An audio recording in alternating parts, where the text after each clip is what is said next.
Pour au moins voilà, garnir un peu mon propos qui ne saurait être en tout cas trop long parce que je pense que ce qui nous attend est le plus important. Cet échange en tout cas vivant, moi je préfère être aujourd'hui receveur, je veux vous écouter à l'image du commissaire et ensuite vous donner ce que j'ai en réponse. Donc je n'ai pas son expérience, mais quand même, on a un petit vécu. Hein? En tant que d'abord spectateur, comme tout jeune, au village, à Khombole, on est passé ou autre, on était spectateur, ensuite on a été acteur comme joueur de Navetan, et aujourd'hui on est de l'autre côté. Donc, notamment dans le secteur de Kermassar, ou même à Ngor, où en tout cas on est appelé parfois à intervenir. Donc notre collaboration ne fait pas défaut et je pense qu'il y a des acteurs à l'intérieur de la salle qui peuvent en témoigner. Mais comme l'ont fait mes prédécesseurs, je pense qu'il faut toucher du doigt ce qui est à l'origine en tout cas de ces problématiques-là. Je veux dire, la principale cause, c'est cette rivalité historique qui existe entre les quartiers. Et une rivalité qui ne doit pas se transposer au niveau sport, parce que le sport, c'est le fair play. Le sport, c'est le mérite, par essence. J'ai tout à l'heure dit que le mouvement Navetan, ce n'est pas générateur de violence, mais que c'est un amplificateur. Pourquoi? Parce qu'aujourd'hui, on doit analyser la violence dans les Navetan à l'aune de la nouvelle criminalité, du phénomène du small, du phénomène de l'usage de la drogue, du phénomène des réseaux sociaux et du phénomène des paris sportifs. Tous ces phénomènes-là aujourd'hui trouvent en tout cas une aubaine ou bien un champ favorable au niveau des mouvements Navetan. En tout cas, pendant des occasions ou des événements qui créent des mouvements de foule. C'est pendant les Navetan, c'est pendant les marches de lutte.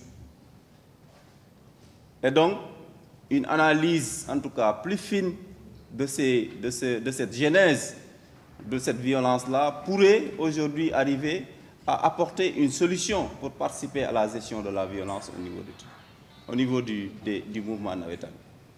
Et en guise d'expression, aujourd'hui, c'est surtout après les matchs que la gestion est plus cruciale de la violence.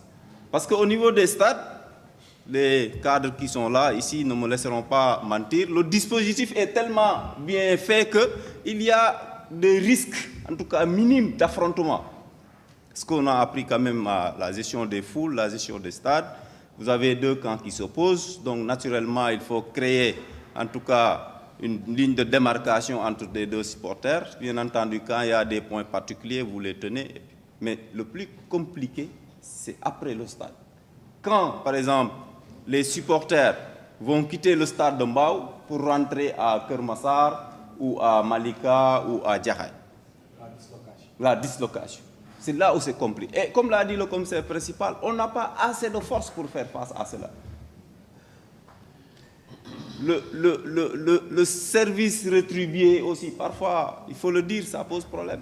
Mais bon, après, c'est une collaboration parfaite qu'on a avec les organisateurs qui fait que même parfois, quand le service rétribué n'est pas payé, on est obligé de venir. Parce que sinon, les FDS ici présents ne me laisseront pas mentir, à chaque fois qu'il y a des actes d'agression ou de violence, c'est comme si nous qui avons failli. Bien entendu, l'autorité administrative a le même ressenti, mais ce que je dis toujours à mes commandes brigades, à mes hommes, c'est que à chaque fois qu'il y a cambriole, qu'il y a vol, qu'il y a en tout cas acte d'agression, c'est que quelque part on doit faire notre mea culpa.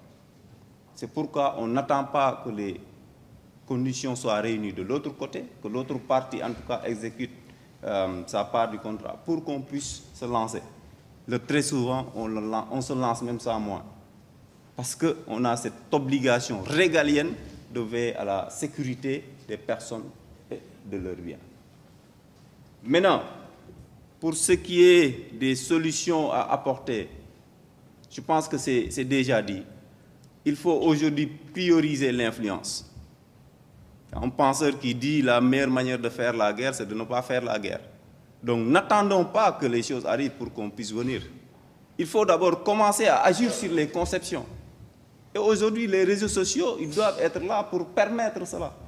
Donc il faut qu'on agisse dans les conceptions, dans les perceptions des gens, des supporters, des jeunes, des délégués. Et surtout, l'intérêt général soit sauvegardé.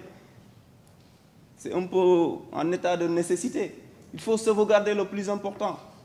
Donc, quand il faut sanctionner ensemble, ce n'est pas seulement les forces de l'ordre ou l'autorité administrative qui est le méchant, mais on doit le faire avec vous. Pour qu'après, chacun puisse sortir devant les médias et expliquer le pourquoi. Mais c'est si seulement l'autorité administrative ou bien l'autorité policière ou autre, encore que nous, on n'a pas droit au chapitre, qui doit justifier le pourquoi d'une suspension, que ça pose problème. Donc il faut une démarche collégiale, une démarche holistique, une anticipation et une réponse adaptée pour qu'on puisse quand même juguler ce phénomène-là, qui reste, à mon sens, très important. Maintenant, les stratégies sont là, elles sont directes, elles sont indirectes, elles sont d'influence, pour qu'on puisse en tout cas aller à fond. Mais ce n'est pas un phénomène qu'on ne peut pas circonscrire. Encore une fois, les navétanes, c'est comme la lutte, c'est une exception sénégalaise. Mais une exception, ça doit être favorable aux yeux, notamment de l'autre. Pourquoi vous faites ça? Ça ne se fait pas ailleurs, mais on le fait, parfois il y a des violences. C'est une bonne exception, certes, mais quand même qui est encadrée par des émaillés de violence qui, quand même, on peut les éviter. Donc, on avait beaucoup à dire, mais quand même, on va s'en arrêter là. Et dans les débats, on apportera autre chose. Je vous remercie de votre attention.